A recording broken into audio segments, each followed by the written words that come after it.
bana Londres eza nini ba combattant Londres eza nini ekoma ka likamuke o mwasa bengani mobali o likamuke mwasa kangisi mobali ezaka nini ba combattant London bokota makambo so lelo ke na West Green omona ba yanki bazolala libanda likola ba momi eza nini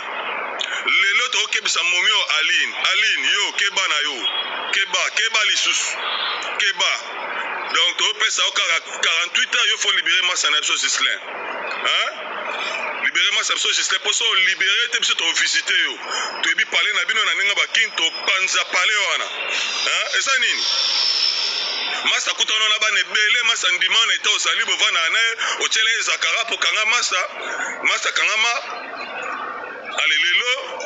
massa gifle o bien kanga muke okyo kangisi massa bakateli ba 8 mois de prison eza nini keba na yo wa d'abord faux chéri wa BNT donc so libérer massa te au monde abiso o eza cause bien quand même visiter et contrôler yo to kota na parler na mwa bikoko wana kin to panzi yango pete ayo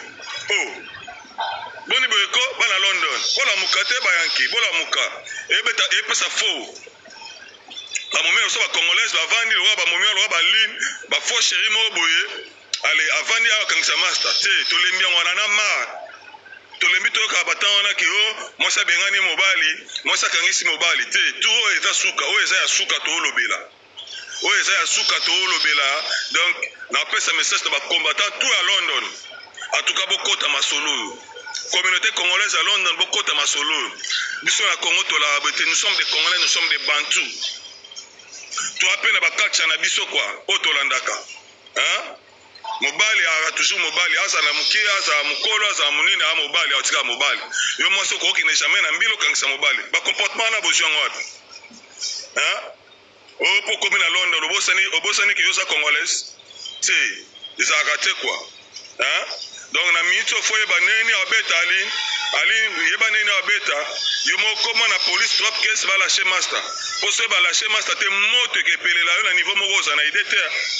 to pelisa moto oyo ko bomate po to lembi bino yango mona ya mobe ba yanke to linga suba congolais c'est comme ka moyi mususu pona ba comportement ya bina salité bomo posa na rumba bobunga rumba boneni taboke bana bino tu moto ke pela